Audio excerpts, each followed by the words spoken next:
Welcome back to my channel. I'm Adrian, and this is my fig tree that I pruned back in February of this year. This is how much it has grown in just a few months.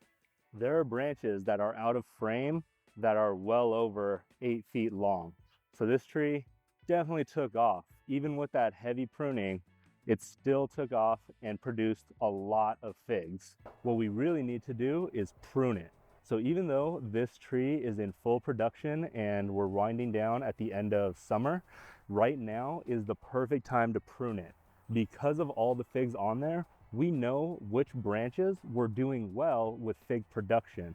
So we can go in, clean out the center where I wasn't able to grab the figs and the birds ate them. And we can also take off some of these lower branches where they just didn't produce because they either weren't getting enough light or for whatever reason, they just didn't produce figs. So we'll go ahead and get rid of those now while we can see it. Because even though I did that pruning back in February, because there was such large limbs that needed to go, this pruning is going to get rid of whatever didn't produce figs for us and is inconvenient for us to get to next year when the tree is getting ready to wake up in the springtime and start producing new shoots. I can tell you right now, like this branch over here, this one's going to end up going because it's already sloping downward and it didn't produce any figs, so there's no reason to keep that.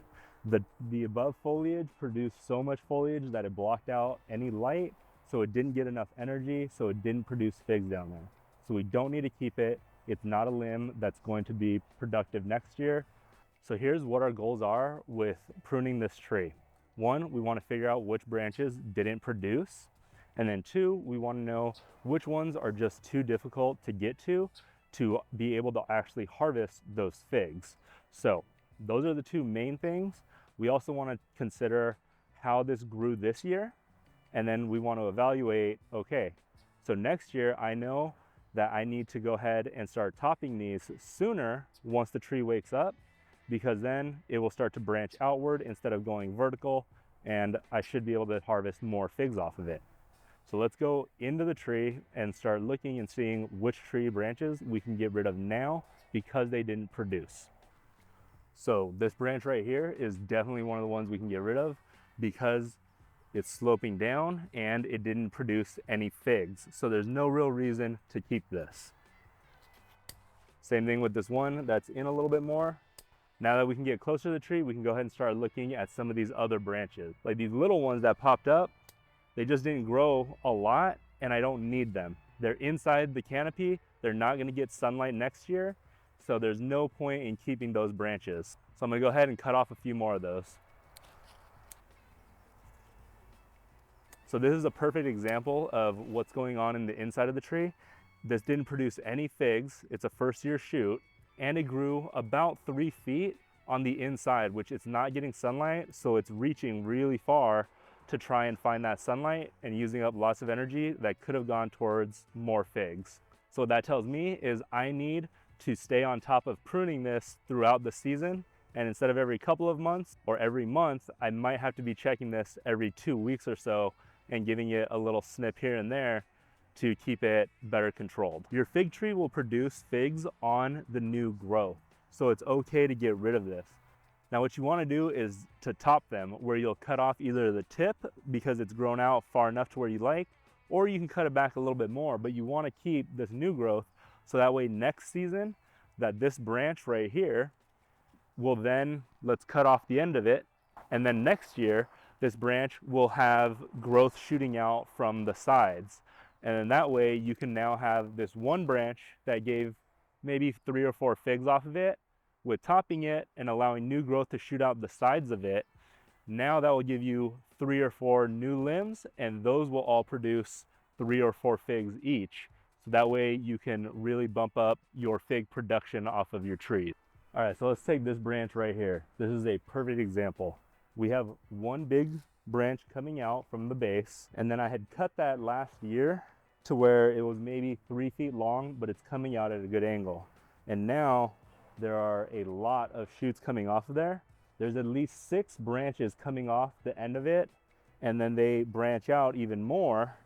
And this one one limb that has these 6, then has this limb coming out, and it's split, and there are 3 branches now, and they have figs. So 1, 2, 3. So on this one branch alone, there are 13 figs, 13 figs, 13 figs, which is exactly what we're going for. And who doesn't want a lot of figs? They're absolutely delicious. So this is ideally what you want.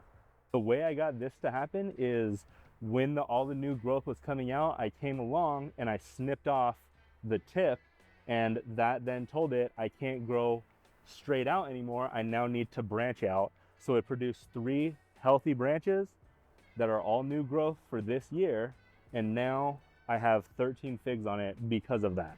Stay tuned. In the next video, I'm going to show you something interesting you can do with all these branches you cut off. And it's not making cuttings, it's something that's going to be really beneficial for you later on. This is another one, but I didn't top it. I didn't cut off the tip like I should have, just a simple little cut. And that would tell this branch that, hey, I can't grow anymore, so I need to put energy into side growth if I want to continue growing. And I can actually see the little nodes here.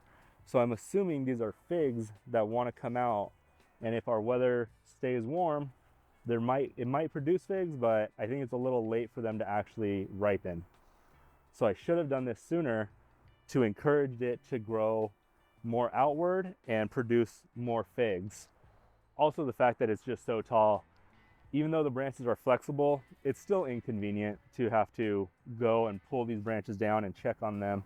So this is a little bit above the max of what I would like as height because I can reach it, but I still prefer it to be just a little bit lower. So since I cleaned out all the branches underneath that we don't need, I'm gonna go ahead and start looking at the branches that are at the level I like, which ones to go ahead and start getting rid of now. That way the tree can heal over, and next year it knows, all right, I can't grow a long straight shoot anymore. Now I have to put in to horizontal growth. So as I go forward with maintaining this tree, the amount of pruning I do should go down.